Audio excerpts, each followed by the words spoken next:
사랑하는 여러분 안녕하십니까? 오늘 또 하나님이 주시는 귀한 평화와 기쁨과 감사가 저나 여러분에게 넘치는 귀한 하루가 되시기를 바랍니다.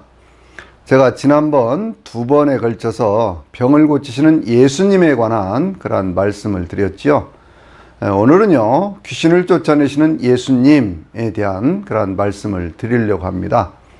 성경을 보면은요, 예수님의 어떤 그러한 사역 가운데 병을 고치고 귀신을 쫓아내는 그러한 내용들이 가득한 것을 볼 수가 있는데, 예를 들면 마가복음은 1장에서부터 시작을 해서요, 1장, 2장, 3장, 4장, 5장, 6장, 7장, 8장, 9장, 10장, 11장까지 계속해서 예수님께서 어떤 말씀만 전하실 뿐이 아니라 어떤 그런 기적을 행하시고 또 병을 고치고 귀신을 쫓아내고 죽은 자를 살리는 그러한 사역들이 가득 차 있는 것을 볼 수가 있어요.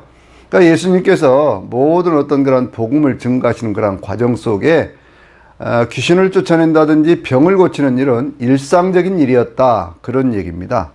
누가복음을 보더라도요, 누가복음 1장에서부터 3장까지는 세례 요한의 탄생에서부터 시작을 해서 예수님의 탄생 과정에 관한 그러한 말씀들인데, 본격적인 사역을 하시는 그러한 내용들을 보면 4장, 5장, 6장, 7장, 8장, 9장, 10장, 11장, 13장, 그리고 17장, 22장 이렇게 계속해서 그러한 내용들이 병을 고치고 귀신을 쫓아내는 그러한 내용들이 각 장에 다 나오고 있는 것을 우리가 볼 수 있거든요.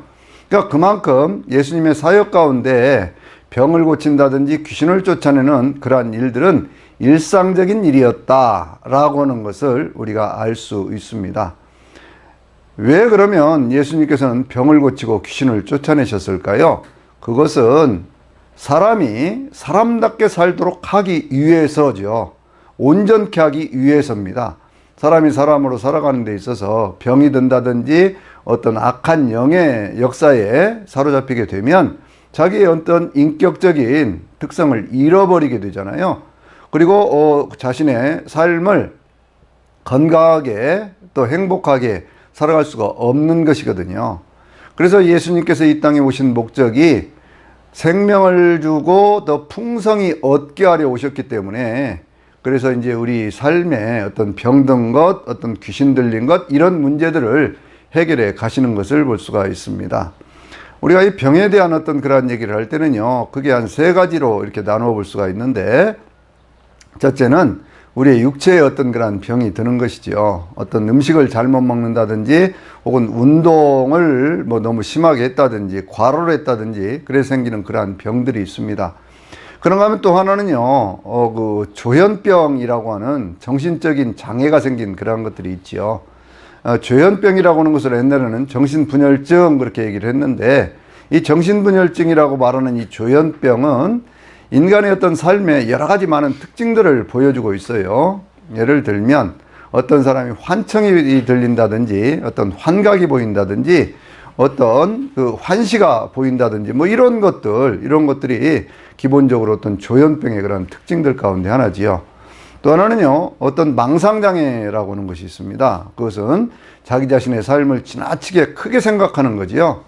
예를 들면 어떤 사람이요, 나는 하나님의 이 땅에 지금 이 시대에 보낸 하나님의 종이다, 특별한 종이다, 그러면서 막 큰 소리 치는 그러한 사람들이 있어요. 이 되게 과대망상증 환자들이 그런 얘기들 많이 하거든요. 또 어떤 사람들은 뭐라고 얘기를 하냐면요, 어떤 피해망상 같은 것이 걸린 사람들도 있지요. 주변에 있는 그런 사람들이 자기를 해치려고 한다고 그렇게 하는 그런 사람들 있잖아요. 길 가다가 갑자기 옆에 있는 사람이 자기를 째려보고 자기를 해치려고 한다고 폭력을 행사하는 그런 사람도 있잖아요. 또 그런가 하면 감시망상이라고 하는 것도 있더라고요. 그 감시망상은 뭐냐 그러면 주변에 있는 사람들이 자기를 감시한다는 거예요. 자기의 무슨 핸드폰이 도청을 당한다든지, 이런 자기 귀에 도청 장치가 되어 있다든지, 예전에 그런 황당한 얘기들 많이 들었지 않습니까? 이제 그런 어떤 그런 그 망상장애라고 하는 것도 있는가 하면, 어떤 사람들은요, 자기 개인의 삶에 있어서 뭔가 균형을 잃어버리고 말을 하는 것이 조리가 없는 그러한 것들도 있어요. 이것이 생각장애 그렇게 얘기를 하는데, 뭔가 말을 많이 합니다. 이 말도 했다가 저 말도 했다가 그러는데 도대체가 얘기를 듣다 보면 그 사람이 무슨 얘기를 하는가를 잘 분간이 안 될 정도로 그렇게 하는 그러한 사람들이 있거든요. 이것도 일종의 조현병의 하나다, 우리가 그렇게 얘기를 하지요. 그런가 하면은 또 개인의 삶을 위축시키고, 그러면서 어떤 그 반복적인 행동, 좋지 못한 그런 행동들을 반복해 가면서 그러다 결국 자폐에 빠져버리는 그런 사람도 있잖아요. 그 방 안에 들어가 가지고 꼼짝도 않고 나오지 않으면서 자기만의 세계에 갇혀져 버리는 그러한 사람들도 있습니다. 어떤 사람들은요, 우울증에 빠진 사람도 있고요. 어떤 사람들은 신경증적인 그러한 증세를 보이는 그러한 사람도 있지요. 이러한 것들은 우리가 귀신 들림의 현상하고 비슷하긴 하지만 일종의 정신병의 하나로 그렇게 생각을 하고 있고, 이러한 정신병은 상담이라든지 혹은 약물 치료라든지 뭐 이런 것들을 통해서 적절하게 치료도 하지요. 조현병에 대한 그 이야기를 하는 의사들의 얘기를 들어보면 대개 이 조현병이라고 하는 것은 세상을 살아가는 사람들 가운데 한 100명 중에 한 사람 정도로 그렇게 그 증세를 드러내고 있다, 이렇게 얘기를 하지요. 어찌 보면 작은 수인 것 같기도 하고, 또 굉장히 많은 사람들이 어떤 그러한 정신적인 스트레스에 시달리고 있다, 이렇게 보아집니다. 그래서 이제 이런 것들은 적절하게 의사들의 어떤 그러한 것에 의해서 도움을 받고 치료를 받아야 될 그러한 필요가 있어요. 조현병이라고 하는 그런 말 자체가 이 가야금이라든지 검은과 같은 그런 현의 줄들이 있잖아요. 그 줄들이 어떤 것은 너무 팽팽하고 어떤 것은 너무 늘어져서 제대로 소리를 내지 못하는 것처럼, 인간에 있는 뇌 속에 있는 신경의 어떤 그런 세포라든지 조직들이 제대로 조율이 되지를 않아서, 그래서 뇌 기능의 손상으로 생기는 그러한 병이다, 이런 것이거든요. 그러니까 다른 말로 얘기를 하면요, 이것은 인간의 어떤 육체적인 기능 가운데 하나, 그러니까 정신이라고 하는 말이 참 그게 재미있는 그러한 표현인데, 정이라고 하는 것은 뭘 상징하고 있습니까? 인간의 어떤 육체적인 기능, 그걸 상징할 때 정자를 얘기를 하는 거거든요. 신은요, 그것은 인간의 어떤 정신, 그 어떤 뭐라고 그럴까요? 영적인 어떤 그러한 부분, 마음의 어떤 그러한 영역, 이런 것들을 얘기할 때 그러는 것이거든요. 그러니까 정신병 그러면 그 원인이 인간의 어떤 물질적인 그러한 차원에서 뇌 속에 있는 그러한 기능이 잘못되어져서 그 마음의 작용이 잘못됨으로, 의식의 작용이 잘못됨으로 해서 생기는 병이다, 이렇게 얘기를 하고 있는 거예요. 그런데 이와는 전혀 다른 차원의 또 하나의 병이 있습니다. 그것을 뭐라고 얘기를 하냐면 귀신 들린 병, 그렇게 얘기를 하는 거지요. 근데 이 귀신이 들렸다라고 하는 이러한 말을 할 때 우리가 먼저 전제해야 될 것이 있는데, 그것은 인간이라고 하는 존재는 어떤 존재고 이 세상은 어떻게 되어진 것이냐라고 하는 것에 대한 정확한 이해가 있어야, 그래야 귀신에 대한 얘기도 할 수 있는 거예요. 여러분, 이 세상을 이해할 때 우리 기독교인들, 저와 같은 이제 목사들이라든지 기독교인들은 하나님이 이 세상을 창조하셨다고 하는 것을 믿고 있고, 이 세상이 창조되기 이전에도 그 이전에 영적 세계가 있었다라고 하는 것을 믿고 있습니다. 그런데 되게 어떤 진화론이라든지 이런 것들을 주장하는 그러한 사람들에게 있어서는 이 세상이라고 하는 것은 어떤 한 점에서부터 출발을 해서 빅뱅이라고 얘기를 하는 그 특이점에서부터 출발을 해서 138억 년 전에 대폭발이 일어났고, 그것이 지금도 계속 팽창해 가고 있기 때문에, 그래서 그것이 뭐 반지름만 해도 한 500억 광년 정도 되는 그런 우주를 지금 만들어가고 있다, 그렇게 얘기를 하지요. 이 사람들의 논리로 보면요, 우리가 관측 가능한 우주 그렇게 얘기를 하는 그 속에서 볼 수 있는 것은 빛의 법칙이 작용하는 세계다, 그렇게 얘기를 하죠. 빛을 뭐라고 얘기를 합니까? 속도가 일초에 한 30만 킬로 정도 가는 그런 것이니까요. 그러한 것이 그 법칙이 작용하는 그러한 것, 그것이 대개 이제 전 우주 가운데 한 4% 정도 된다고 얘기를 하지요. 이제 그 4%를 넘어가는 거기에 흑암물질이라고 있다고 이렇게 얘기를 합니다. 그 흑암물질은 뭐냐? 빛이라고 하는 것에 그러한 법칙이 작용하지 않는 세계, 그렇게 얘기를 하는 것이거든요. 그러니까 이제 빛은 일주에 30만 킬로를 가는데 그 빛의 어떤 그러한 법칙, 일반 자연의 법칙으로 설명할 수 없다고 얘기해요. 그런가 하면 그것이 한 22% 정도 된다고 얘기를 하고, 그 이상의 어떤 흑암 에너지라고 하는 것이 있는데 그것이 전 우주를 이렇게 팽창시켜가는 그런 에너지가 한 74% 정도 된다. 그렇게 얘기를 하는 거거든요.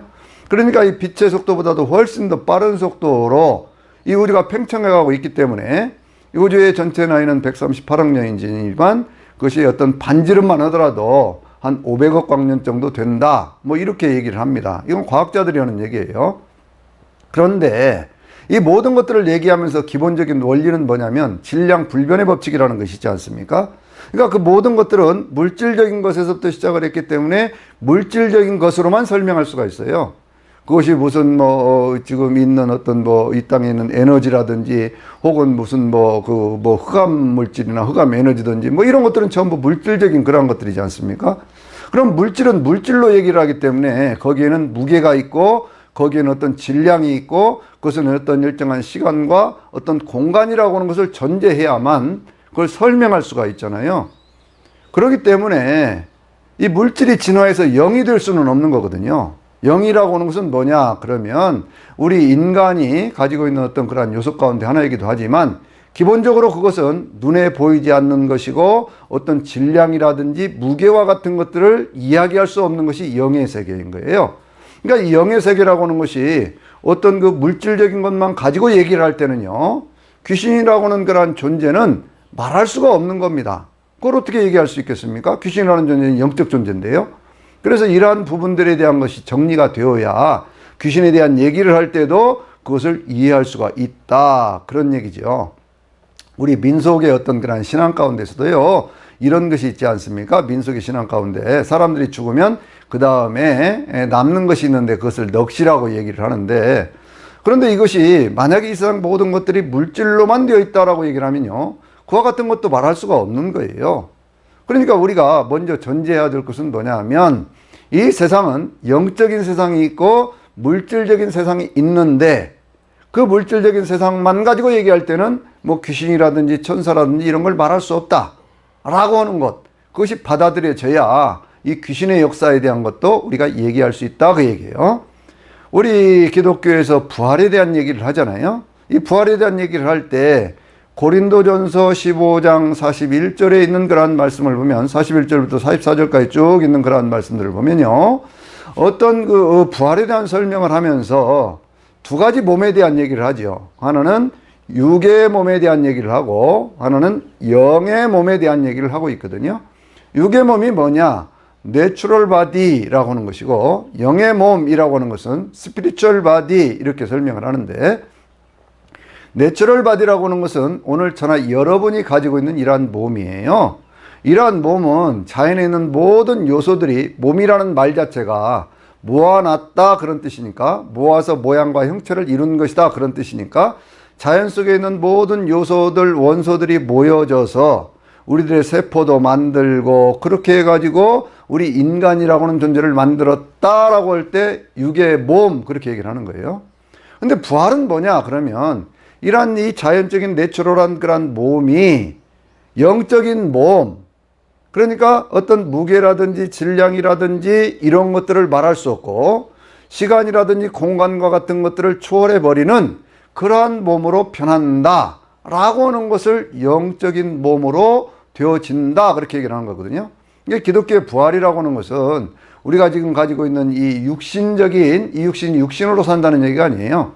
이 지금 육신으로 가지고 있는 이 몸이 어떤 죽음이라고 하는 어떤 그런 과정을 거쳐서 영혼과 육체가 나누어지게 될 때 그 영혼은 하나님이 약속하신 낙원에 가서 안식을 누리다가 예수님께서 재림하실 때 순식간에 호련히 영적인 몸으로 변화해서 영원한 삶, 영생을 누리게 된다라고 하는 것이 부활에 대한 설명이거든요.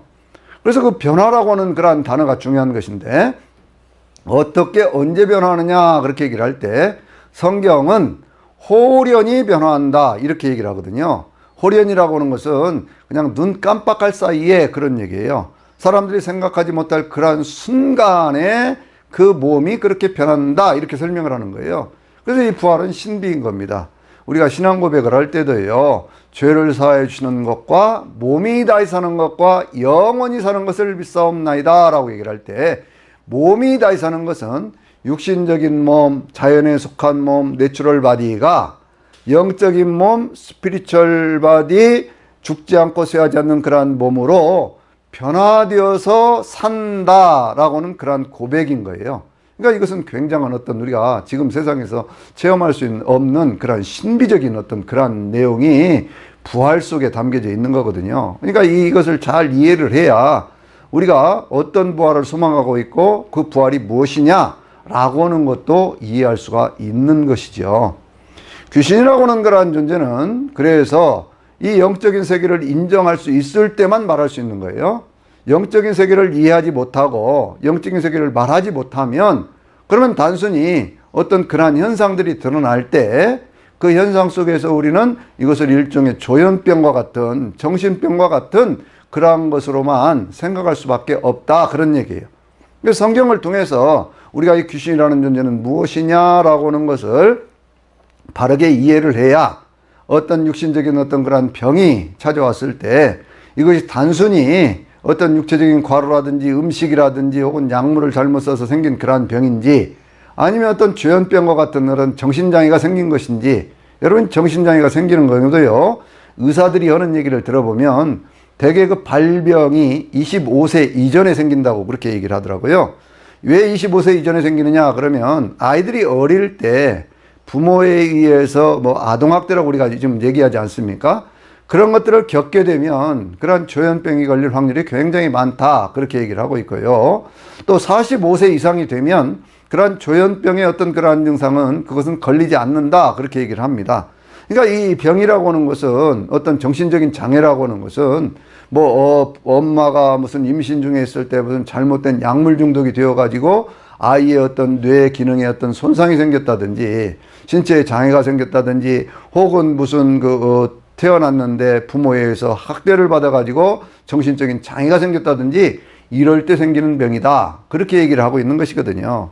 그래서 그거는 적절한 어떤 상담이라든지 혹은 뭐 그 약물 치료, 요새는 약이 굉장히 좋은 것이 많이 나왔다고 그러네요. 그래서 어떤 그런 그 약을 뭐 먹는다든지 혹은 한 달이나 세 달에 한 번씩 주사를 맞아서 그렇게 해결하는 그러한 방법도 있다, 그렇게 얘기를 하고 있거든요. 어쨌든지 간에 이것은 기본적으로 뇌 기능에 문제가 생겨서 마음의 작용이 어떤 생각의 어떤 그런 것이라든지 무슨 감정이라든지 의지적인 행동, 이런 것들에 문제가 생긴 것이다 라고 하는 거예요. 이와는 달리 귀신이라고 하는 존재에 있어 생겨나는 그러한 것은 뭐냐 그러면 하나님께서 이 천지 모든 만물들, 그러니까 시간, 공간, 물질 속에 생긴 이 세상을 창조하기 이전에 영적인 세계가 있었는데 이 영적인 세계에 대해서 말씀을 할 때 성경은 여러 곳에서 얘기를 하고 있거든요. 특별히 히브리서 11장 3절에 있는 말씀을 보면은요, 이렇게 얘기를 하고 있습니다. 우리가 믿음으로 이 세상 모든 만물들이 하나님의 말씀으로 창조된 것을 아나니 나타난 것은 눈에 보이는 것으로 되어진 것이 아니다, 이렇게 설명하고 있거든요. 그러니까 보세요. 우리가 살아가는 세상은 전부 눈에 나타나서 보여지는 그런 것들 아닙니까? 그런데 이것이 눈에 보이지 않는 것에서부터 출발을 했다는 거예요. 그러니까 영적인 세계에서부터 물질적인 것이 시작되었다, 그렇게 설명하고 있는 것이거든요. 그러니까 이것을 먼저 우리가 이해를 해야 돼요. 예수님께서도 창세전이라고 하는 그런 말씀을 여러 번 하셨거든요. 창세전에 만들었던, 하나님께서 창조하셨던 그런 것들 가운데 영계에 만들었던 것들 가운데 하나가 뭐냐 그러면 그것이 바로 천사들이다, 그런 얘기예요. 그런데 그 천사들 가운데 이 루시퍼라고는 그런 천사장이 있었는데 이 루시퍼라고는 이름은 어디에 나오느냐 그러면 이사야서 14장 12절에 있는 그런 말씀에 그렇게 나오고 있거든요. 너 아침의 아들 루시퍼여 계명성이여라고 되어 있는데 그 다른 이제 그 킹제임스 성경이라든지 이런 데를 보면 그 이름을 그냥 그대로 루시퍼라고 이렇게 가르쳐 주고 있습니다. 근데 사단의 어떤 그러한 역사라든지 이런 것들을 가장 많이 말씀하고 있는 게 어디냐 그러면 이 특별히 복음서에 있는 말씀하고 요한계시록에 있는 말씀에 이 사단의 역사에 대한 것들을 굉장히 많이 말씀하고 있는 것을 볼 수가 있거든요. 근데 계시록에 있는 말씀들을 기본으로 해서 제가 성경 전체에서 사단은 어떻게 역사하는지, 그리고 복음서에서는 어떻게 역사하는 그 사단을 예수님은 어떻게 쫓아내셨는지, 이러한 순서로 지금 말씀을 드려볼게요.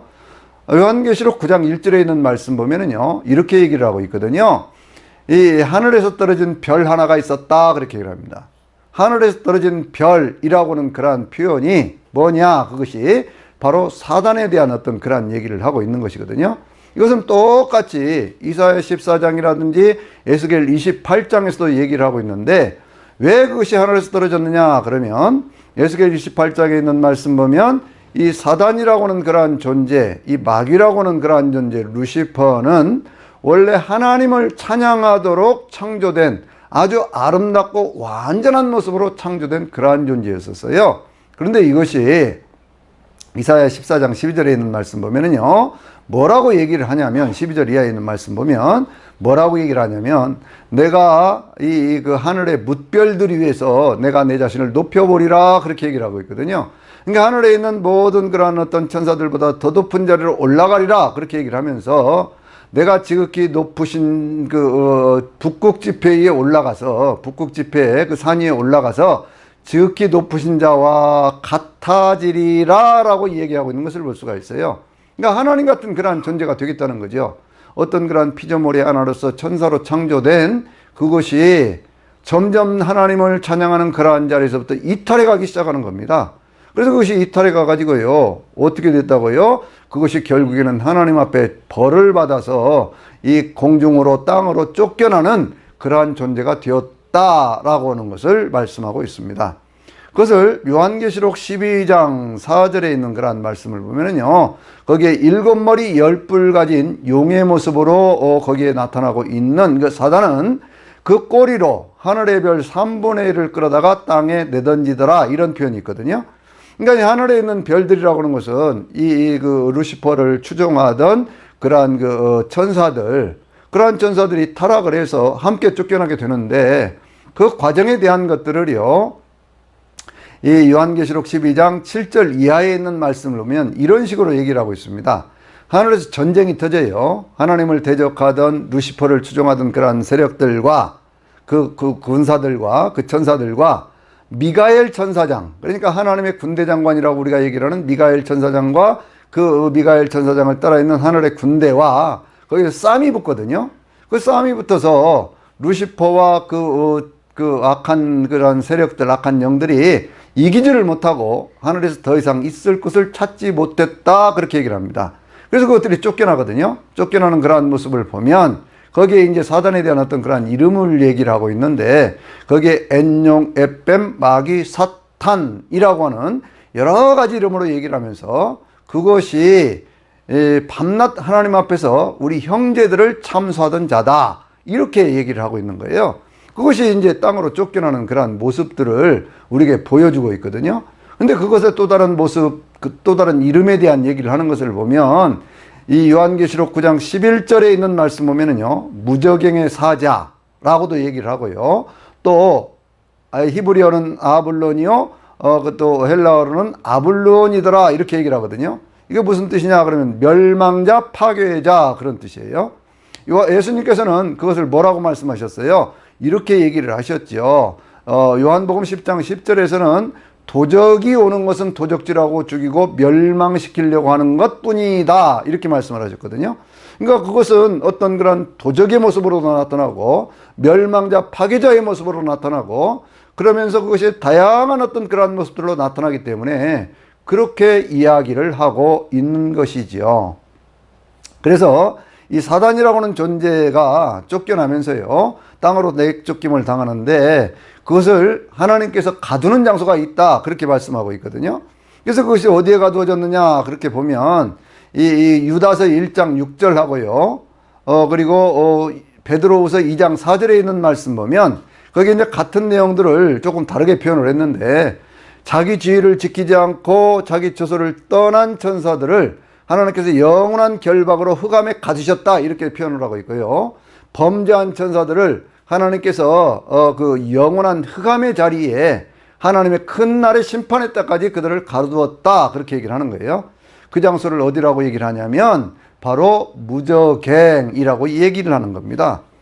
그래서 누가복음 그 8장에 있는 말씀 가운데 제가 이제 조금 뒤에 다시 한 번 더 말씀을 드리겠지만, 거기에 이제 군대 귀신 들린 그러한 사람에게 있던 그 귀신이 뭐라고 얘기를 하냐면요, 우리를 무저갱으로 들어가지 않게 해주세요 라고 얘기하는 것을 볼 수가 있어요.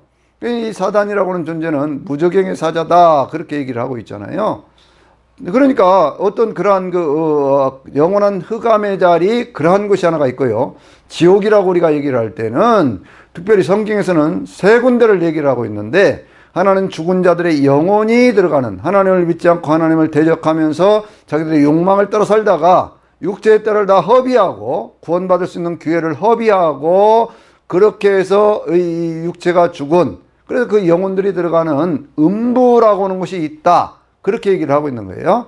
또 한 가지 장소를 어디로 얘기를 하느냐, 바로 하늘로부터 이렇게 타락했던 그러한 천사들이 들어가는 장소가 있는데 그것은 무저갱이다, 그렇게 얘기를 하고 있고요. 그러면 이 음부와 무저갱은 각각 다른 것이죠. 하나는 사람들의, 죽은 자들의 영혼이 들어가는 곳이에요. 하나님을 믿지 않는 그러한 영혼들이 들어가는 것이고, 무저갱이라고 하는 것은 이 하늘에서부터 타락했던 그러한 천사들 가운데 하나님 앞에 징벌을 받고 갇혀있는 그러한 천사들이 있는 곳, 또 하나의 장소가 있는데, 그것이 뭐냐면 그 불못이라고 하는 것이죠. 불못. 그러니까 마지막 때 둘째 사망의 장소인 불못이라고 이렇게 이야기하고 있는 것을 볼 수가 있어요. 그래서 이 세상 가운데는 지금 어떻게 되어 있느냐 그러면, 하늘에서 떨어진 그러한 그 별들 가운데 3분의 1 가운데 어떤 것들, 그것들은 정말 하나님 앞에 대적하고 그렇게 해서 붙잡혀서 무저갱에 던져진 그런 것들도 있고, 이 세상 가운데 역사하고 있는 악한 영들도 있다, 그거예요. 우리 어떤 그런 무속신앙이라든지 또 어떤 그런 다른 종교의 어떤 그런 가르침이라든지 이런 것들을 보면, 인간의 영혼에 대한 얘기를 할 때, 인간의 영혼이 이것이 어떤 정해진 수완을 살지 못하고 그렇게 살다가 그 인간이 죽으면 그때 떠돌아다니는 어떤 귀신이 되어가지고 그렇게 해서 세상에 횡행하고 있다라고 이렇게 얘기하는 것이 있어요. 근데 이것은 성경적인 가르침은 아니에요. 성경적인 가르침은 뭐냐 그러면, 인간은 죽으면 그 영혼이 하나님이 약속하신 낙원에 가든지 아니면 하나님을 믿지 않는 사람들이 가는 음부 불못에 들어간다든지 뭐 이렇게 설명하고 있는 것이거든요. 이것을 누가복음 16장에 있는 그런 말씀이라든지 혹은 고린도후서 12장에 있는 그런 말씀이라든지 이런 것들을 보면은요, 낙원, 음부 이러한 이야기들이 이해가 되게 되어 있습니다. 그것을요 또 계시록에서 그 20장에 가서 보면요, 사망과 음부도 불못에 던져지니 이것이 둘째 사망 곧 불못이라, 생명책에 기록되지 못한 자는 누구든지 다 불못에 던져지리라 라는 그런 말씀을 통해서요, 음부의 존재가 분명히 있다라고 하는 것을 우리가 알 수 있는 것이죠. 자, 다시 정리해서 말씀을 드리면, 인간이라고 하는 존재는 영혼과 육체가 있는데, 예수 그리스도를 믿고 죄사함 받고 하나님의 자녀가 된 사람들은 이 영혼이 이 육신을 떠나가게 될 때 낙원에 가게 되어 있고요, 하나님을 대적하고 하나님의 은혜를 거부하고 오히려 하나님을 떠난 그러한 영혼들은 음부에 들어가는데, 그것은 일종의 불못과 같은 것이긴 하지만 마지막 불못, 둘째 사망이라고 말하는 그러한 불못은 아니다, 그 얘기예요. 그러면 사단을 따라서 타락했던 그러한 영들은 어떻게 된다고요? 하나는 이 세상 가운데서 역사하는 악의 영들이 있어요. 세상 가운데 역사하는 악의 영들이 있습니다. 또 하나는 무저갱에 갇혀있는 그러한 영들이 있다, 그거예요. 무저갱에 갇혀있는 그러한 영들이 있어서 그 무저갱에 갇혀있는 그러한 영들, 또 그 어떤 그러한 영들은 전부 어디로 가게 되느냐, 나중에 전부가 다 불못에 던져지게 된다 라고 하는 것을 성경이 말씀하고 있는 것이죠. 그러면 이 사단이라고 하는 존재는 도대체 세상 가운데서 어떤 역사를 하느냐, 그게요. 성경을 보면 창세기 3장에 있는 말씀 보니까 어떤 악한 그런 그 뱀의 모습으로 나타나서, 간교한 모습으로 나타나서 아담과 하와를 죄짓게 만들었잖아요. 그래서 요한일서 3장 8절에 있는 말씀 보면은요, 이 마귀라고 하는 그러한 존재는 뭐냐 그러면, 이 처음부터 악을 행하는 자고 사람들 앞에 죄를 지게 하는 그러한 자인데, 그래서 예수님께서는요 이 요한일서 3장 8절에 있는 말씀 보면 마귀의 일을 멸하러 오셨다 이렇게 말씀을 하고 있잖아요. 그러니까 예수님께서 이 땅에 오셔서 처음부터 죄를 짓게 하고 살인을 하게 하고 했던 그러한 마귀의 역사를 없애기 위해서 이 땅에 오셨다는 거예요. 마귀는 계속해서 어떤 일을 할까요? 또 그 사무엘상 16장에 있는 말씀을 보면요, 16장 23절에 있는 말씀 보면 사울 왕에게 역사를 하면서 굉장한 어떤 번뇌를 일으키는 것을 볼 수가 있어요. 머리가 아프게 하고 막 어떻게 할 줄 모르는 그런 것이 있는데, 그때 다윗이요 어떻게 합니까? 거기에서 수금을 타면서 찬양을 하니까 그 악한 영이 떠나갔다 이렇게 말씀을 하고 있거든요. 그러니까 사람들의 마음 속에, 사람들의 생각 속에 엄청난 고통을 주고 번잡하게 만드는 그러한 역사 가운데 하나가 조현병과는 다른 어떤 그러한 쪽에서 사단의 역사가 있다 그 얘기예요. 또 욥이라고 하는 사람 우리가 생각할 수 있잖아요. 욥기서를 보니까요, 거기에 하나님을 정말 잘 경외하고 통방의 의인이라고 하는 욥이라고 하는 사람이 있었습니다. 근데 욥을 이 시험을 할 때 사단이 하나님 앞에 막 그러잖아요. 하나님을 그렇게 축복해 주시고 도와주시니까 욥이 저렇게 하나님을 잘 섬기지, 자기 인생에 어떤 어려운 문제가 생긴다고 하더라도 그렇게 하나님을 잘 섬기겠습니까? 라고 얘기를 하면서요. 그래서 이제 이 사단이 욥을 시험하기를 시작을 하는데, 거기에 보니까요, 첫째 뭘 했습니까? 어떤 바람이 불어서 재산이 날아가게 했지요. 그 많은 재산들이 다 날아가 버렸습니다. 그 다음에 뭐 했습니까? 자식들이 다 죽게 만들었어요. 그 다음에 뭐 했습니까? 몸에 병들게 했습니다. 그 다음에 또 뭐 했습니까? 거기에 자기 아내가 욕하고 죽어버려라 하고 도망가는 그런 일이 있죠. 또 자기 친구들이 찾아와가지고 그렇게 해가지고는 막 조롱하는 그러한 모습도 보여주잖아요. 그냥 각양각색이었던 그러한 모습으로 역사를 하고 있다는 거예요. 스가랴 3장에 있는 말씀 보면은요, 그게 대제사장 여호수아가 있는데 그 여호수아를 막 대적을 하면서 하나님 앞에 참소하는 그러한 모습으로 이렇게 사단이 역사하고 있는 것을 우리는 또 볼 수가 있거든요. 그러니까 수없이 많은 어떤 그러한 역사들을 이 사단이 일으키고 있다는 거예요.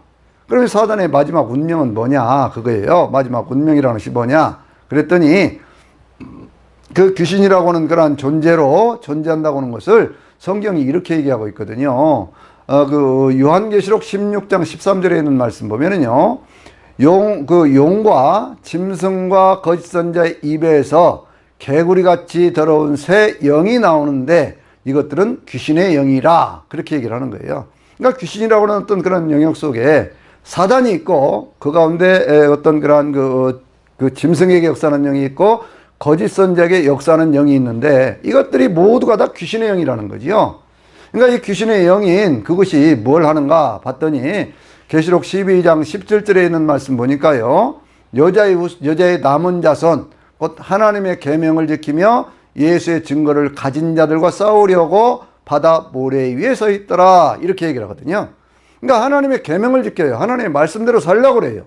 그리고 어떤지 예수 그리스도를 증거하면서 예수를 믿는다고 하는 어떤 그런 증거 속에 살려고 그래요. 이런 사람들을 무너뜨리는 그러한 역할을 하는 것이 사단의 역사다 그 얘기예요. 그런데 그 가운데 대표적으로 쓰임받는 그 두 가지가 뭐냐 그러면 그것이 바로 요한계시록 13장에 나오는 두 짐승이거든요. 하나는 바다에서 올라오는 짐승을 얘기를 하고 있는데, 이것은 뭐냐 그러면 하나님을 대적하고 예수님을 대적하는 그 적그리스도적인 권력을 얘기를 하고 있어요. 그걸 상징하고 있습니다. 그 용이 그 짐승에게 뭘 주느냐, 자기의 능력과 자기의 왕권과 자기의 큰 권세를 주었다 그렇게 얘기를 하고 있거든요. 그 짐승에게 그것을 줍니다. 그래서 용이 그 짐승에 그런 권세를 주니까 사람들이 어떻게 합니까? 그 용에게 경배하고 짐승에게 경배했다 그렇게, 사단을 경배하고 사단을 섬기는 그런 권력자를 숭배를 했다 그 얘기예요. 그 짐승이 하는 일을 계속해서 성경은 뭐라고 말씀하고 있냐면, 그것이 신성 모독하는 입을 받아가지고 그래가지고 하나님의 이름을 모독하고 하늘 곧 그의 장막에 거하는 자들의 이름을 모독하더라 그렇게 설명하고 있거든요. 그러니까 하나님을 대적하면서 하나님을 믿는 사람들을 무너뜨리는 그러한 역사를 계속해서 해가는 것이 이게 사단의 역사라고 하는 거예요. 두 짐승 가운데 적그리스도의 역사라고 하는 거예요. 그것은 뭘 합니까? 계속해서 자기를 경배하게 할 뿐만 아니라, 사단을 경배하게 할 뿐만 아니라 무엇을 하냐면요, 사람들을 죽이는 역사까지 계속하는 것이, 그것이 사단의 역사다. 계시록 13장에서는요 그렇게 말씀하고 있어요. 또 두 번째 짐승이 뭐냐 그러면 그게 적그리스도의 어떤 그런 영을 받은, 사단의 영을 받은 그것이 거짓 선지자인데, 성경을 보면 13장 11절에 이렇게 얘기를 하거든요. 그것은 어린 양처럼 두 뿔이 있고 용처럼 말을 하더라 그랬어요. 누구를 흉내내고 있어요? 예수님을 흉내내고 있으면서 하는 말은 사단의 말인데, 여러 가지 많은 어떤 그런 이적들을 행합니다. 그런 이적들을 행하면서 짐승의 우상을 만들게 하고, 그 짐승의 우상을 닮은 그러한 것에 그 우상에 절하지 않는 사람들은 다 죽이게 하고, 또 그 짐승의 우상에게 막 기운을 불어넣어 가지고 그것이 말도 하게 하고 막 여러 이적을 일으키면서, 그게 아주 유명한 말씀 있지 않습니까? 짐승의 표를 만들어서 모든 사람들에게 작은 자나 큰 자나 부자나 가난한 사람이나 종이나 자유자의 모든 사람들에게 오른손에 이마에 그 표를 주어서, 그래서 짐승을 숭배하게 하는 그러한 모습들을 볼 수가 있죠. 매매를 하지 못하게 한다 그랬습니다. 그러니까 이제 마지막 때가 되면요, 항상 모든 것이 돈을 중심으로 해서 움직여가요. 여러분이 사회를 잘 분별해 봐야 됩니다. 왜 사회가 이렇게 모든 것이 돈 그러면서 돈으로 가고 있는가?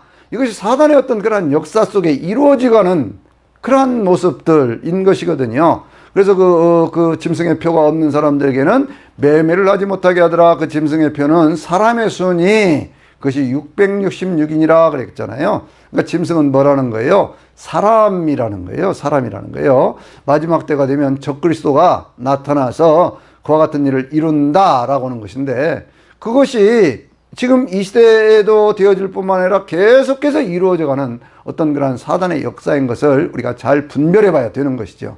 그러한 역사는요, 성경에 있는 말씀처럼 어떤 그런 종교적인 어떤 그런 것, 어떤 그런 그 정치 경제적인 것, 뭐 이런 것들은 계시록 17장 18장에서 말씀하고 있는 것처럼 음녀의 세력으로 이렇게 등장했다가 망해버리고, 또 바벨론의 세력으로 등장했다가 망해버리는데, 그것이 계시록 19장 19절 20절에 있는 그러한 말씀을 보면은요, 그 두 짐승이 산채로 붙잡혀서 불못에 던져진다, 이렇게 얘기를 하고 있어요.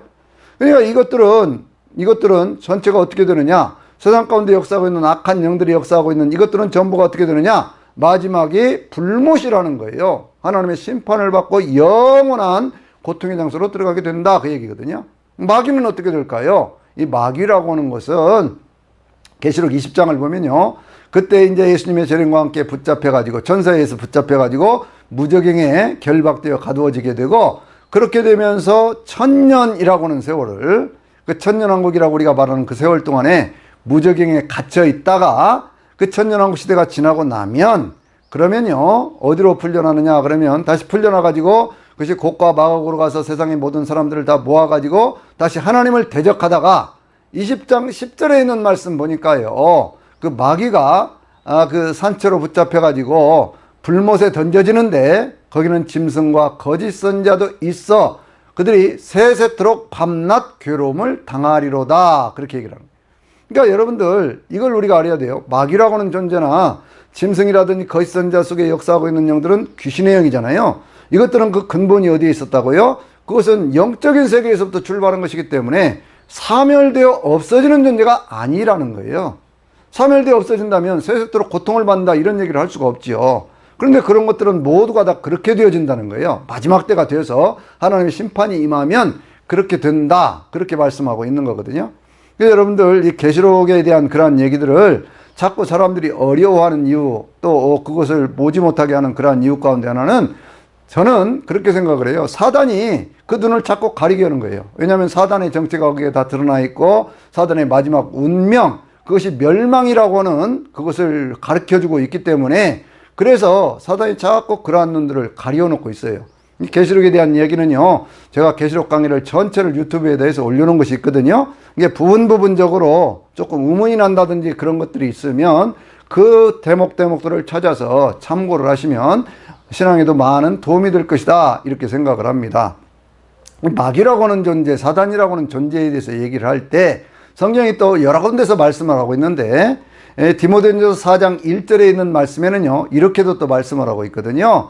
이 마지막 때가 되어지면 후일에는 성령이 밝히 말씀하시기를 사람들이 믿음에서 떠나서 미혹하는 영과 그리고 귀신들의 가르침을 따른다, 이렇게 얘기를 하고 있어요. 그러니까 세상 가운데는 미혹하는 영, 사단이 직접 역사하기도 하고 또 귀신들의 어떤 그런 역사가 있다, 그거예요. 요한복음 13장을 보면 거기에 뭐가 있습니까? 가룟 유다가 있잖아요. 그런데 가룟 유다의 마음속에 13장 2절에 있는 말씀 보면 가룟 유다의 마음속에 예수님을 팔려고 하는 생각을 집어넣었다, 그렇게 얘기를 하잖아요. 생각의 통로를 타고 거기에서 정신을 혼미하게 하고 마음속에 번민을 일으키게 하고 막 그렇게 뒤집어 놓더니 그 다음에 13장 27절에 있는 말씀 보니까 사단이 그 안으로 들어갔다, 그렇게 얘기를 하고 있지 않습니까?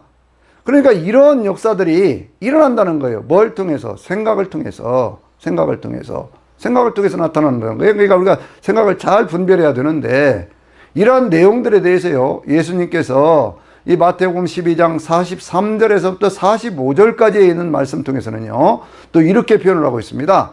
한 더러운 귀신이 어떤 사람에게서 나갑니다. 그러니까 나가가지고, 더러운 귀신이 나가가지고 물 없는 곳을 찾아다니죠. 물 없는 곳이라는 것이 뭐예요? 회개의 눈물이 없는 곳이에요. 죄 가운데 계속 사는 것입니다. 그리고 또 뭐가 없어요? 성령의 역사가 없습니다. 하나님의 말씀 생수가 없는 곳이에요. 사단은 그런 곳만 찾아다니는 거예요. 사단의 역사는 그런 데서 일어나는 거거든요. 그러니까 어떤 우리가 죄의 문제가 깨달아지면 그 순간 회개할 수 있어야 되고, 날마다 하나님의 말씀으로 시와 찬미로 신령한 노래를 부를 수 있어야 되고, 그리고 날마다 성령님의 역사 가운데 주님과 함께 동행할 수 있는 그러한 믿음의 삶을 살아야 됩니다. 그런데 이 사단이, 이 귀신이 나가가지고 물 없는 곳을 찾아다니다 보니까 적당히 쉴 곳을 찾지를 못합니다. 여러분, 이 사단이라고 하는 존재, 귀신이라는 존재는요, 떠돌아다니는 그러한 존재이기 때문에 어딘가에 깃들어 살려고 하는 그러한 특성이 있거든요. 없어서 뭐라고 얘기를 하냐면 내가 내 집으로 돌아가리라, 그렇게 얘기를 하잖아요. 여러분들은 어떻게 우리의 몸이 사단의 집이 될 수가 있습니까? 귀신의 집이 될 수가 있습니까? 내 영혼이 깃드는 것이고, 내 영혼이 깃드는 바로 이곳에 성령님 모셔서 내 속에 와 성령이 계셔야지 어떻게 어떤 사단의 역사가 나타나냐고요. 성령님에 대한 얘기를 하면서 요한복음 14장 16절에서는 그분은 진리의 영이고 너희 속에 계시겠다고 그랬잖아요. 이 속이라는 것이 뭐냐 그러면 마가복음 7장 21절에 있는 말씀 보니까 너희 속 곧 너희의 마음이다, 그렇게 얘기를 했거든요. 그러니까 우리의 영혼에 쳐서 우리의 마음 안에 성령께서 와서 계시면 로마서 8장 11절에 있는 말씀처럼 성령이 우리 안에 계시면요, 우리의 죽을 몸도 살리시리라, 그렇게 말씀을 하고 있거든요. 사는 역사가 나타나는 거예요. 그래서 사단이 들어와서 역사를 하면 자꾸 죽는 쪽으로 가는 것이거든요. 왜냐하면 육신의 생각을 따라가다 보면 뭘 합니까? 육의 생각을 하는 것이요. 육신을 쫓는 자는 육신의 생각을 하고 영을 쫓는 자는 영의 생각을 하느니 육신의 생각은 사망이고 영의 생각은 생명과 평안이라 그랬잖아요. 그러니까 우리가 우리 안에 있는 생각들을 잘 정리할 수 있어야 돼요. 마음을 잘 지켜야 됩니다. 그래서 이 마음 속에 어떤 잘못된 생각이 들어오고 사단의 어떤 공격 통로가 되고 그래서는 안 된다고 하는 것을 우리에게 말씀하고 있는 것이죠. 그런데 와서 보니까요, 그 집이 어떻게 되어 있다고요? 그 집이 비어있고 청소되어 있고 수리되었거늘, 그렇게 얘기를 하거든요. 비어있으면 안 되지요. 말씀으로 채워져 있어야 되지요. 하나님의 은혜로 채워져 있어야 되지요. 그러니까 우리가 우리의 욕망은 비워내야 돼요. 잘못된 것, 그 마음속에 있는 어떤 그러한 생각이 사람들의 입에서 나오면서 그것이 더럽게 한다. 주님이 그렇게 아가복음에서 7장에서 말씀을 하시면서요, 그 가운데는 살인이라든지 음행이라든지 방탕함이라든지 뭐 이런 것들을 쭉 얘기를 하시거든요. 그런데 이러한 이야기들이 왜 중요하냐면요, 이 사단이 나올 때 어디서 나오는가 하고 보면요, 이 요한계시록 16장 13절에서 어디에서 나온다고 그랬어요? 개구리와 같은 더러운 새 영이 그 입에서 나온다 그랬거든요. 그러니까 사람들이 하는 말 속에는요, 그 말이 사람들의 생명을 살리는 생명의 말씀이 있는가 하면 어떤 것은 사단이 그 속에서 역사하는 사람들의 생명을 죽이는 그러한 말도 있다. 이것도 구별할 수 있어야 돼요. 사람들이 하는 말을 보면 그래서 어떤 영의 영향을 받고 있는가 라고 하는 것도 우리가 분별할 수 있는 것이거든요. 그래서 어떤 그러한 역사 속에서 이 귀신이 어떻게 했습니까? 자기보다 더 악한 귀신 7을 데리고 그 집에 들어갔더니 그 사람 형편이 나중 형편이 처음보다 더 나빠졌다, 이렇게 얘기를 하거든요. 여러분, 이것이요, 거기에 더 악한 귀신 7 그러잖아요. 그러니까 귀신들도 어찌 보면 그게 서열이 있는 거예요. 거기에 자기보다 더 악한 귀신 그러잖아요. 그럼 귀신은 어떻게 될까요? 악할수록 더 강한 귀신이 되는 것이죠. 그러니까 이런 것들도 성경이 다 이미 말씀하고 있는 거거든요. 근데 이런 악한 어떤 그러한 일들을 하는 이러한 귀신들, 이러한 악한 것들, 그것이 전부가 다 예수님 당시에도 수없이 많은 어떤 그러한 역사들을 일으켜가면서 예수를 믿는 사람들 아니면 하나님을 믿는다고 하는 사람들 혹은 세상에 있는 사람들을 괴롭게 하고 힘들게 하고 어렵게 했던 그러한 것들을 우리가 볼 수가 있죠. 자, 이제는요, 제가 이 복음서에 있는 그러한 내용들을 통해서 예수님께서 귀신들을 어떻게 다루셨는지 그것에 대한 말씀을 드려볼게요. 자, 이제 마가복음 1장에 있는 말씀을 보면 예수님께 회당에서 말씀을 가르칠 때 거기 한 귀신 들린 사람이 있었습니다. 이 사람이 예수님을 보고 막 소리를 지르는 거예요. 나사렛 예수여 우리를 괴롭게 하지 마옵소서라고 얘기를 합니다. 괴롭히지 말라는 거예요. 여러분이 생각해 보세요. 지금 이 귀신은 그 안에 들어가 가지고요, 그 사람의 어떤 의지를 장악을 하고 그 사람의 생각을 장악을 해서 말도 귀신이 말을 하고 있잖아요. 그 사람이 말하는 게 아니에요. 귀신이 말을 하고 있으면서 뭐라고 그거 지금 어떻게 하고 있습니까? 그 사람의 인생을 망쳐놓고 있잖아요. 그러니까 귀신의 역사는 반드시 어떤 사람의 인생을 망친다고는 그러한 특징이 있어요. 그런데 저는 그 사람의 인생을 사람답게 살지 못하도록 만들어 가면서도 동시에 뭐라고 얘기를 합니까? 나를 괴롭게 하지 말라고, 우리를 괴롭게 하지 말라고 그렇게 얘기를 하잖아요. 나사렛 예수의 우리를 괴롭게 하지 마옵소서 그렇게 얘기를 하죠. 그럴 때 예수님께서 그 귀신을 꾸짖어서 그 귀신을 내어 쫓는 그러한 모습을 볼 수가 있습니다. 그런데요, 여기 성경이 그 귀신이 어디에 있었다고요? 회당에 있었다고 얘기를 합니다. 회당은 뭐 하는 곳입니까? 하나님 앞에 찬양하고 하나님의 말씀을 나누고 그렇게 하는 그러한 장소인데, 그러한 장소에 놀랍게도 귀신이 역사를 하고 있다라고 하는 그러한 모습을 보면 우리가 영적으로 얼마나 더 깨어서 하나님의 말씀을 사모하고 하나님을 찬양해야 되는가 라고 하는 것을 알 수가 있는 거예요. 이 사단의 역사는요, 장소를 가리지 않는다 이런 특징이 있거든요. 그러니까 이 지역은 가버나움 지역입니다.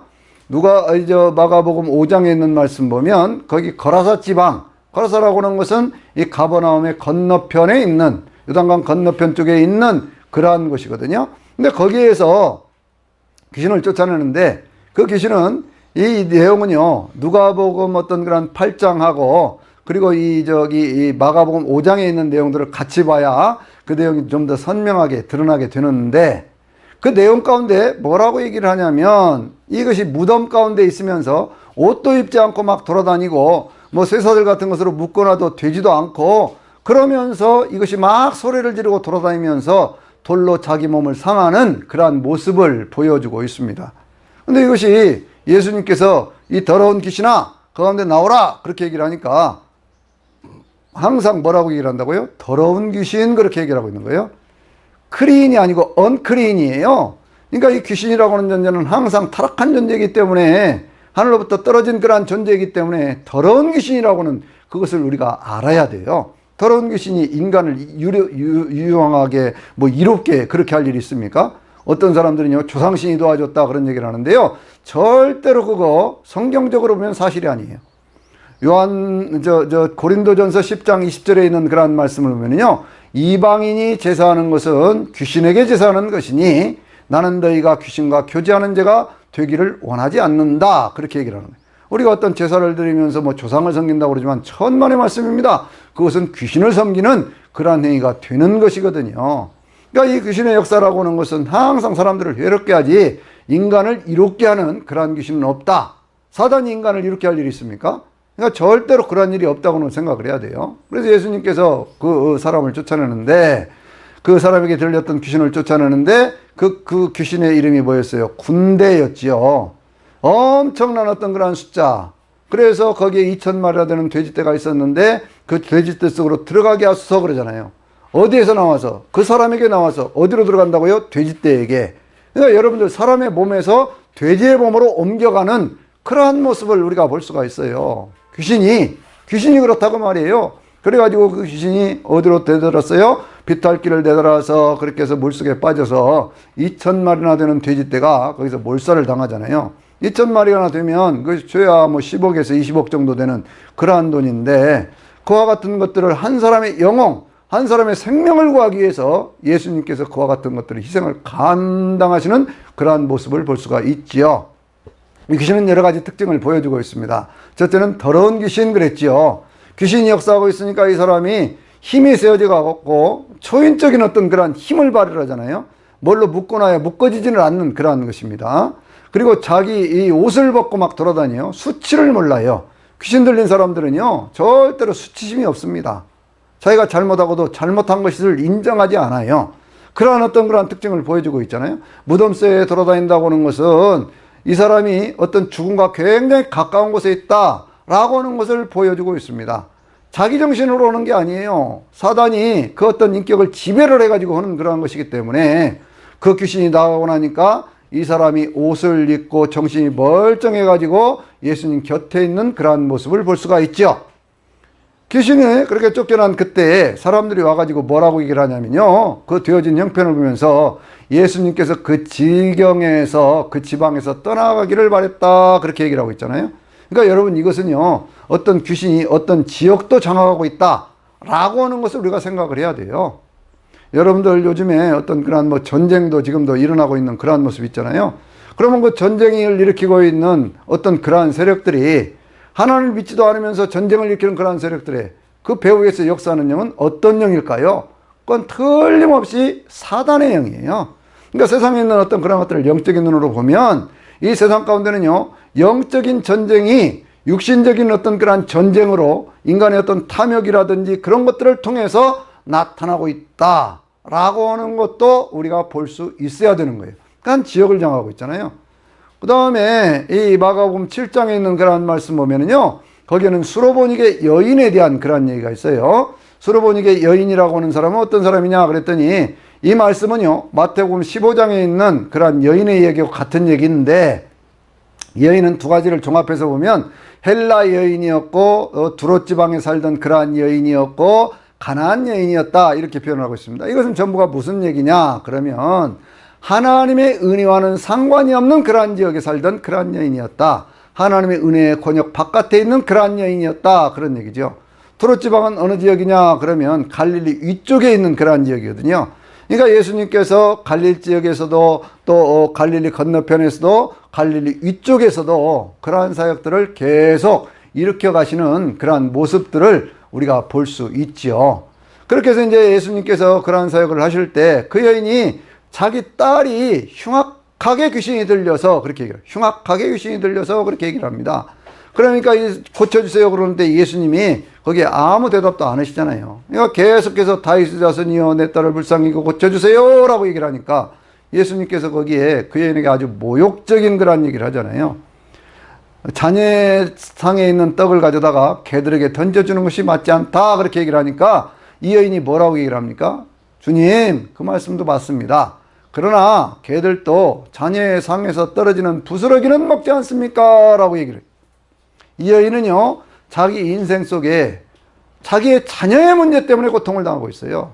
여러분, 우리가 인생을 살아가면서 많은 경우에 우리 개인의 어떤 문제도 있지만 자녀들의 어떤 그러한 문제 때문에 고통을 당할 때가 많이 있습니다. 더군다나 여러분 생각해 보세요. 자녀가 귀신이 들려가지고 그렇게 해서 고통을 당한다고 하면 그 부모의 마음이 어떻겠습니까? 그 어머니의 마음이 어떻겠습니까? 그러니까 이 여인은 예수님 앞에 찾아나와서 그 지경에서 떠나 그랬거든요. 자기가 살던 지경에서 떠나 그랬거든요. 그러니까 하나님의 은혜를 누릴 수 없는 그 지역에서 떠나서 예수님 앞에 왔다, 그 얘기예요. 그런데 그렇게 예수님 앞에 왔음에도 불구하고 금방 문제가 해결되지 않고 예수님은 침묵하시고 오히려 조롱하는 얘기가 들리고 그럴 때에도 이 여인은 그 믿음을 포기하지 않았습니다. 이 여인이 그런 어떤 그런 은혜를 받는 가장 큰 비결이 뭐냐 그러면 예수님이 그 다음에 하신 말씀에 뭐라고 얘기를 했냐면, 여인이 그 말을 하는 걸 보면서 여인아 내 믿음이 크도다, 내 믿음대로 될지어다 라고 말씀하셨어요. 그 즉시 그 아이가 나았다, 그렇게 얘기를 하거든요. 여기에 중요한 포인트가 있죠. 더러운 귀신의 문제를 해결할 때 중요한 것이 뭐예요? 끝까지 주님을 의지하는 그 믿음이 있어야 된다 라고 하는 것을 우리에게 말씀하고 있는 거예요. 자, 네 번째 사건을 한번 볼까요? 그것이 마가복음 9장에 있는 그러한 사건인데, 예수님께서 변화산에서 이렇게 내려오시는 그러한 길에 한 아버지가 귀신 들린 아들을 데리고 왔잖아요. 앞에서는 어머니가 귀신 들린 딸 문제 때문에 나왔는데 여기에서는요, 아버지가 귀신 들린 아들을 데리고 옵니다.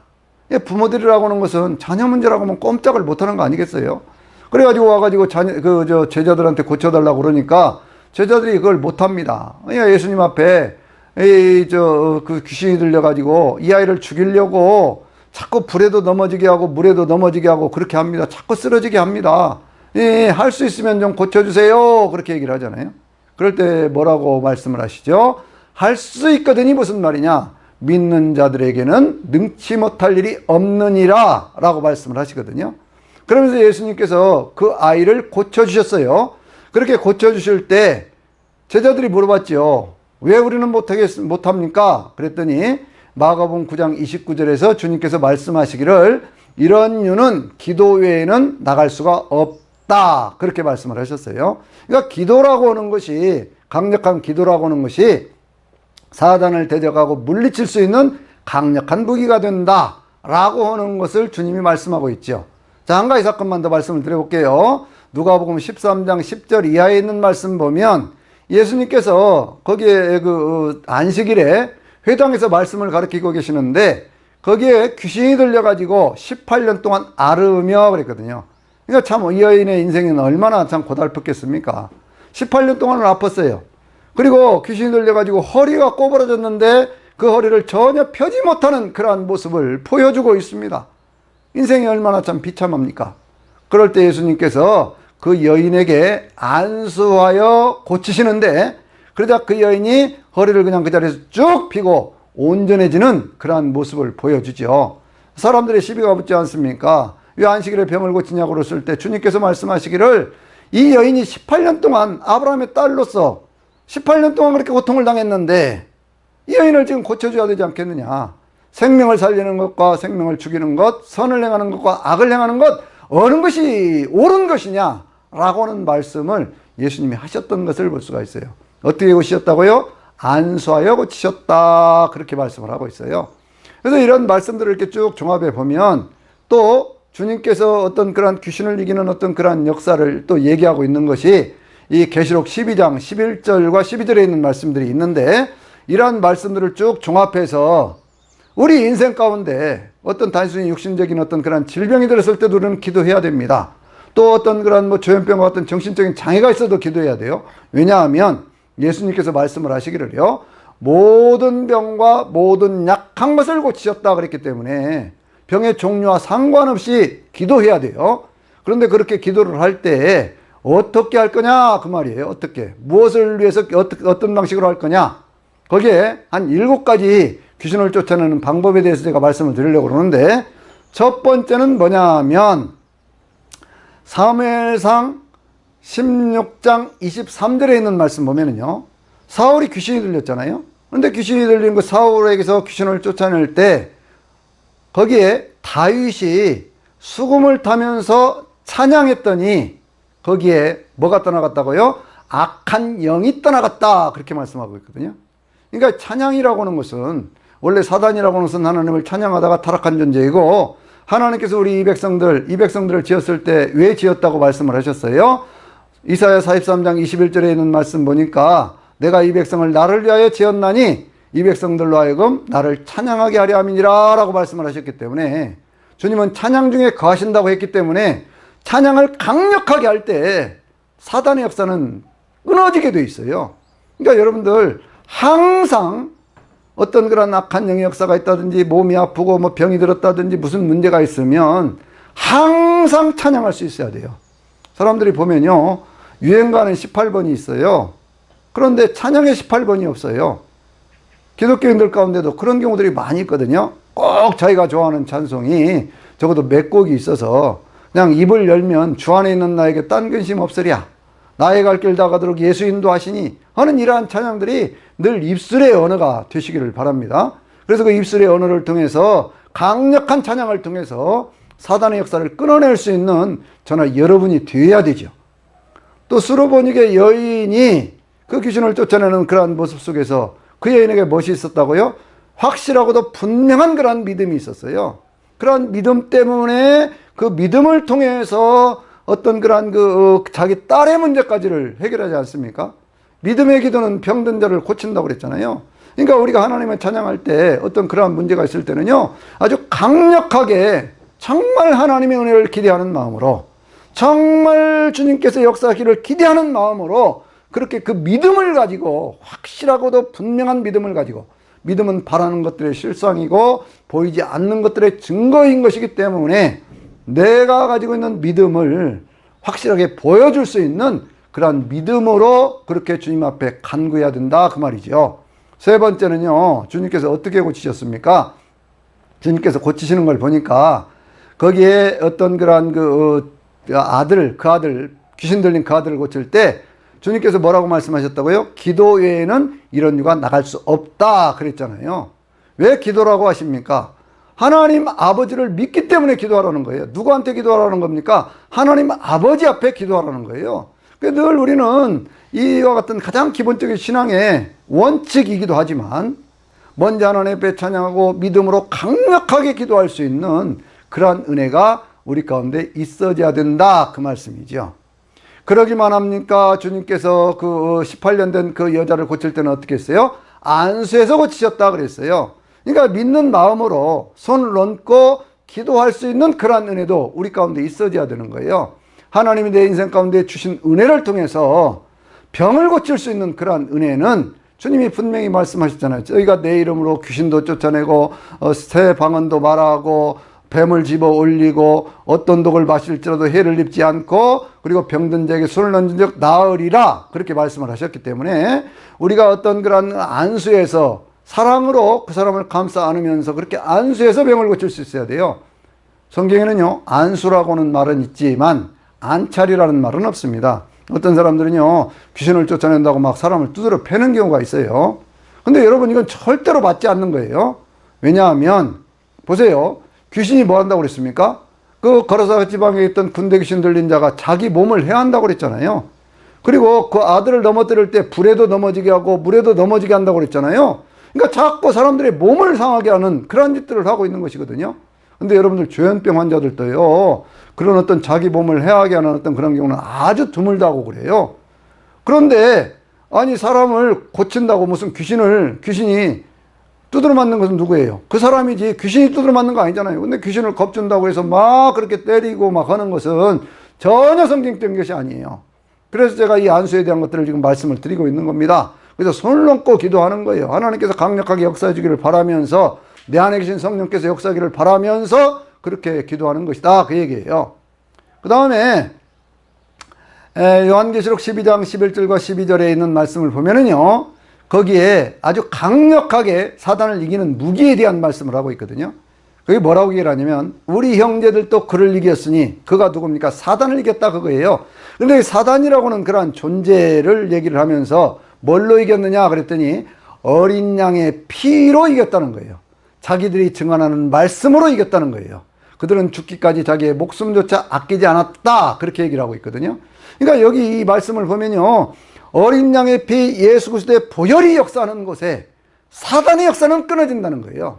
그래서 십자가가 그 주님이 완전한 승리를 이루었다고 하는 것이 예수 그리스도의 보혈의 능력 속에서 나타나는 그러한 역사 아니겠어요? 그래서 우리가 찬양을 부를 때도 늘 보혈의 찬양이 강력하게 역사하는 곳에서는요, 사단의 역사가 없어져요. 여러분, 이건 체험해 보세요. 찬양을 부를 때도 예수의 피에 대한 그러한 찬양, 예수의 피에 대한 그러한 찬양, 주님의 피를 찬양하는 그러한 찬양, 보혈을 지나 아버지 앞으로 가는 그러한 찬양을 계속해서 내 죄를 속하는 것이 예수의 피밖에 없다고 하는 그러한 그 찬양 속에서 사단의 역사는 끊어지게 돼 있어요. 예수의 피의 능력, 그 생명의 능력, 영원한 생명의 능력, 우리 가운데 생명을 주시기 위해서 죽으신 그 예수 그리스도의 보혈의 그 사랑의 능력을, 그것을 계속해서 주장을 하면요, 사단은 그 역사를 끊게 돼 있어요. 그 다음에 뭐라고 말씀합니까? 자기들이 증언하는 말씀으로. 뭘 증언하는 거예요? 나는 하나님의 자녀라고 하는 걸 증언하는 거죠. 나는 예수 안에서 죄사함 받았다는 걸 증언하는 거죠. 그러면서 하나님의 말씀으로 사단의 역사를 끊어내야 돼요. 사단은 미혹의 영이기 때문에 그럴듯한 말을 가지고 와서 사람을 속이거든요. 그럴 때 우리가 어떻게 해야 된다고요? 예수님께서 광야에서 40일을 금식하신 다음에 사단을 이길 때 뭘로 이겼습니까? 하나님의 말씀으로 이겼잖아요. 사람이 떡으로만 사는 것이 아니고 하나님의 입에서 나오는 말씀으로 산다, 이렇게 말씀을 하셨잖아요. 귀신들을 강력하게 말씀으로 꾸짖으시면서 그렇게 귀신들을 쫓아내고 있지 않습니까? 그러니까 우리가 이 하나님의 말씀에 대한 확실한 믿음, 확실한 지식, 확실한 선언, 이런 것들이 있어질 때에 바로 거기에서 사단의 역사는 끊어진다, 그거예요. 제가 지금 6가지를 말씀을 드렸습니다. 이 6가지, 이걸 잘 기억을 하셔야 돼요. 그리고 그 가운데 한 가지를 더 말씀을 드린다면 그것은 바로 예수의 이름으로 역사하시는 성령의 능력, 이것으로 귀신을 쫓아내는 겁니다. 예수님이 뭐라고 말씀하셨어요? 너희가 내 이름으로 귀신을 쫓아내며 그랬지요. 그리고 예수님의 어떤 그런 이름으로 역사하는 곳에 마태복음 12장 28절에 있는 말씀 보면 주님이 이렇게 얘기하셨거든요. 내가 성령의 능력에 힘입어서 귀신을 쫓아내는 것이면 하나님의 나라가 이미 너희에게 임하였느니라, 이렇게 말씀을 하셨잖아요. 예수 그리스도의 이름이 선포되어지는 그곳에는 반드시 성령의 역사를 하시고, 성령의 역사는 그곳에는 그 강력한 그 하나님의 능력 때문에 사단은 그것은 쫓겨나가게 되어 있어요. 그래서 누가복음 9장 1절에 있는 말씀 보면 예수님께서 제자들을 파송을 하시면서 그렇게 말씀하시거든요. 12제자를 이렇게 쭉 파송하시면서 그들에게 병도 고칠 수 있고 더러운 귀신을 제어할 수 있는 능력과 권세를 주셨다고 그랬어요. 성령의 능력과 예수 이름의 권세를 주셨다, 그렇게 말씀하고 있어요. Power and authority, 이렇게 얘기를 합니다. 그것이 바로 예수 이름 속에 담겨져 있는 그러한 하나님의 능력인 거예요. 그래서 우리가 어떤 세상 가운데 어떤 문제가 생기고 어떤 사단의 역사가 있을 때 이 사단과의 어떤 그러한 전쟁이라고 하는 것은 영적 전쟁이다 하는 것을 먼저 우리가 인정해야 돼요.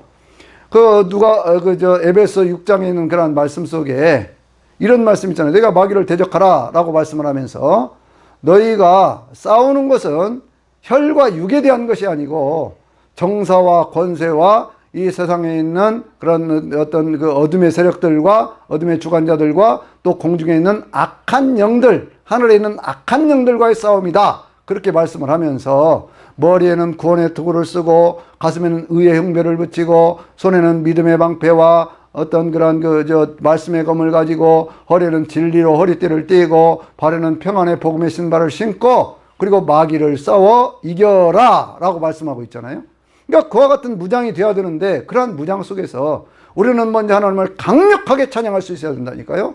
최고로 찬양할 수 있어야 된다니까요. 여러분, 찬양에도요, 하나님을 찬양하는 찬양이 있고 사람들의 마음에 위로를 주는 복음성가가 있고 그래요. 그런데 사단과의 역사에서 그 역사를 이기려고 하면 하나님을 찬양하는 그런 찬양을 많이 해야 돼요. 복음성가보다는 하나님을 찬양하는 그런 찬양을 많이 해야 됩니다.